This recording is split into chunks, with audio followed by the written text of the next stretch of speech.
Ah, eu quero ir para os Estados Unidos porque lá é bem melhor do que aqui, lá é tão desenvolvido. Não é isso que a gente sempre ouve? Gente, vocês já pararam para pensar por que os Estados Unidos é assim e os outros países da América não? Atualmente existe muita discussão sobre essa posição dominante dos Estados Unidos na economia mundial. Pode ser até questionado isso em alguns momentos por algumas pessoas, mas é evidente que entre os países da América, gente, os Estados Unidos ele tem um certo destaque, né? No desenvolvimento econômico, mas também pela influência, pelo modo de vida norte-americano, né? Então, a pergunta que eu faço agora é: por que que lá nos Estados Unidos é assim e aqui não é? Será que o modo como os Estados Unidos foi colonizado tem a ver com o desenvolvimento dos Estados Unidos atual? E aí? Como que foi o processo de conquista dos Estados Unidos? Como que foi a colonização dos Estados Unidos? Será que isso influenciou no que hoje se tornou o Estados Unidos da América? Pois é, gente, é sobre isso que a gente vai falar agora.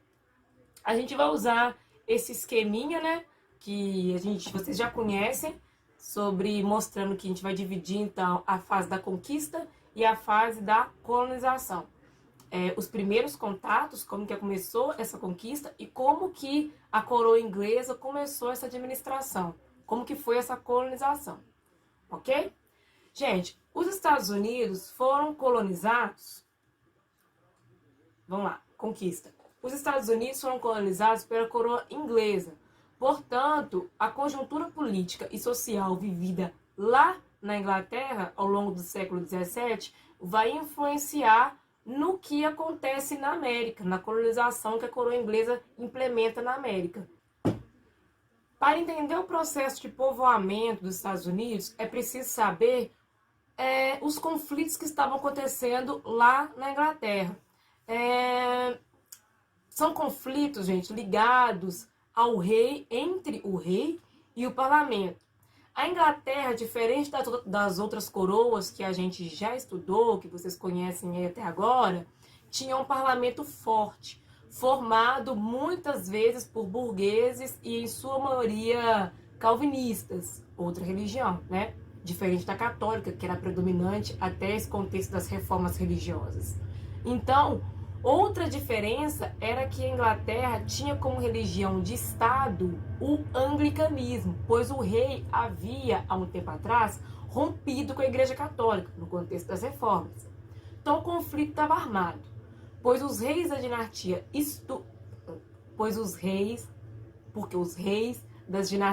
da dinastia Stuart, eles seguiam o anglicanismo. Então, gente, muitos ingleses fugiram da Inglaterra por causa dessa perseguição religiosa. Por quê? Se o Estado tinha que ser anglicano e você tinha outra religião, você não podia ter. Então, por causa dessa perseguição religiosa, é um motivo muito forte para eles terem fugido, vamos dizer assim, para a América. Por isso esse ponto que eu coloquei aqui, perseguição religiosa na dinastia Stuart. Então, o segundo ponto é conflito com o parlamento e a negligência salutar. Bem, o parlamentarismo, né, o parlamento foi foi uma das questões mais delicadas que também fizeram a Inglaterra se envolver em diversas disputas, em diversas disputas entre esse parlamento e o rei, que vai resultar em um processo de negligência. Vamos entender isso agora? Fora essa questão religiosa, o parlamento tinha muitos conflitos com a Inglaterra, que resultaram na Revolução Puritana, que vai acontecer lá em 1642. O que vai acontecer, gente? Essa revolução vai marcar a retirada do rei, exatamente, vai tirar o rei do trono e colocar um membro do parlamento, um burguês, ou seja, que não era um nobre. Olha que interessante. Então, na Inglaterra, as coisas estão pegando fogo lá. E vocês vão ver mais sobre isso, inclusive no 8º ano. O importante é que com tanta coisa acontecendo na Inglaterra, tantos conflitos, né, relacionados, enfim, aumento de impostos, a questão da imposição da religiosidade, o negócio lá não tava muito bom não, né? Não sobrava muito tempo para a Inglaterra dar atenção para suas colônias. Então, esse negligenciamento fica conhecido como negligência salutar. Esse negligenciamento no trato com a colônia. Então, entendeu? É como se eles tivessem não dado muita importância ao que estava acontecendo na América do Norte.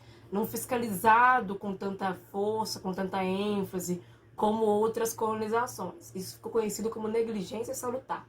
Como chegam, onde chegam e quem encontram? A colonização é motivada, né? Ela é motivada pela metrópole inglesa, que estimula a ocupação do norte e do sul das 13 colônias, né? Então, grave, o objetivo até agora é mercantilista, que vocês já conhecem, de exploração.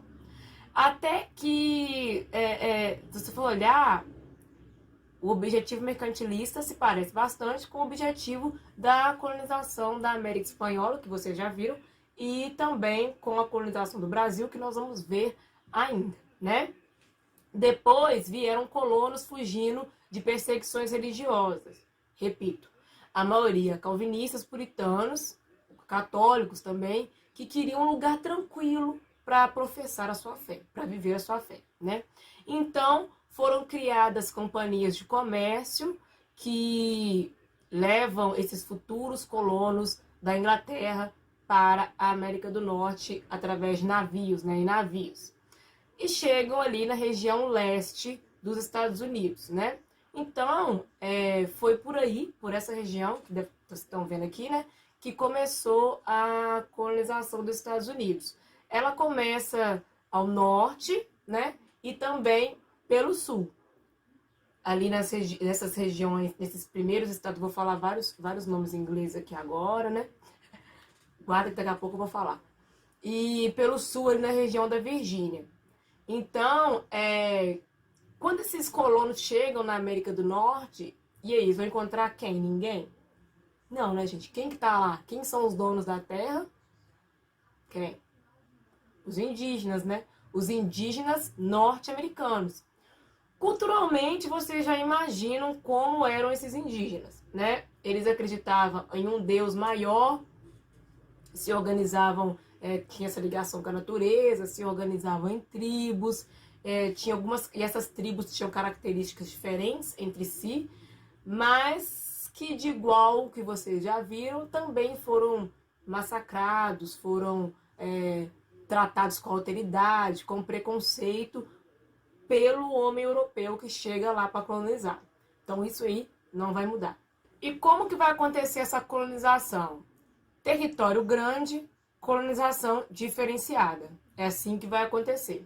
A gente divide a colonização da América do Norte em colônias, colonização do norte e sul, do norte e centro e colonização do sul.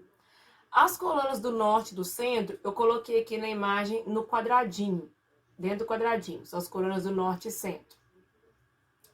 Aliás, minto eu. As colônias do norte estão quadradinho e as colônias do centro em uma bolinha. Viram aí? Então, as colônias do norte tinham um clima, gente, muito parecido com o clima inglês, por causa da sua posição geográfica. Se você for olhar no mapa, essa região do norte aí é uma região que é muito parecida, geograficamente, ela favorece, aliás, geograficamente faz dela ter as mesmas condições climáticas que a Inglaterra. Então ela se parece muito com a metrópole, tá? Por isso que lá desenvolveu-se atividades relacionadas à extração de madeira, atividades camponesas, comércio, né? Foi uma colonização mais liberal, de mão de obra livre. Livre assim, né, gente? Claro que muita gente que foi trabalhar lá veio fugindo de uma situação que estava acontecendo na Inglaterra. Então, vários começaram a trabalhar nesse regime de servidão, de servil e tudo mais. Mas era uma mão de obra livre, né? As do centro, ela que estão aí, tá vendo? Em vermelhinho, Nova York, New Jersey, Pensilvânia, Filadélfia, Delaware, é assim que fala? Também desenvolveram a agricultura, mas também manufaturas, ou seja, eles produziam, faziam coisas, produziam alguma coisa para vender, né? Então, eles desenvolveram o comércio. Então, nota-se que as colônias do norte e centro é uma colonização mais liberal, nem parece, né? A colonização que vocês conheceram até agora. Cadê a metrópole mandando em tudo? Então, os Estados Unidos têm essa característica, aí você consegue começar a responder a pergunta que eu fiz no início do vídeo. Mas as colônias do sul, se você ainda está querendo que aproxime da sua realidade, isso que você estudou até agora, aí agora você vai ver. Porque a colônia do sul, ela tinha um clima mais tropical, ela está aqui, eu coloquei um triângulo só para diferenciar as formas geométricas. Mas o que importa é que são essas da Virgínia e para baixo. As colônias do sul, elas tinham um clima mais tropical. Bem parecido com o Brasil, inclusive. Por isso a colonização do sul foi mais parecida com a colonização brasileira. O que acontece lá, gente? Lá desenvolveu uma economia agroexportadora, em que eles cultivavam produtos em larga escala, né, como algodão, arroz, e vendiam como matéria-prima para a metrópole. E a metrópole pegava esses produtos e, enfim, manufaturava eles e pegava essa matéria-prima e faziam produtos que certamente para vender, inclusive para a colônia. Ora, nós já começamos a perceber que vai começar uma relação de dependência da economia das colônias do sul com a metrópole. Um ponto novo que nós não vimos nas colônias do norte e centro. Então, e a mão de obra? Qual que era a mão de obra? A mão de obra era africana, escravizada. Então, gente, vocês começaram a perceber que existem diferenças na colonização do norte e centro e o sul. E essas diferenças na colonização são perceptíveis até hoje nos Estados Unidos. Inclusive, no sul dos Estados Unidos, ele vive imerso em conflitos conflitos raciais, né, ligados ao preconceito, ao racismo, por causa do tipo de colonização que lá teve. Interessante, né? Então, gente, ainda não acabou, não. Só falou uma última coisa, mas não menos importante, que é a questão da autonomia das colônias da América do Norte. Ainda que no norte tenha sido uma colonização mais liberal, desenvolvida, vamos dizer assim, e o sul uma colonização mais dependente economicamente da metrópole, politicamente as duas tinham certa autonomia, as duas regiões. Vocês lembram que eu falei no início sobre negligência salutar? Então, os Estados Unidos ele foi colonizado em um modelo mais livre, vamos dizer assim. E quando a metrópole resolve apertar as rédeas da colonização, os colonos não vão aceitar calado isso não, tá? E isso vai gerar alguns conflitos aí, mas que vai ficar para outra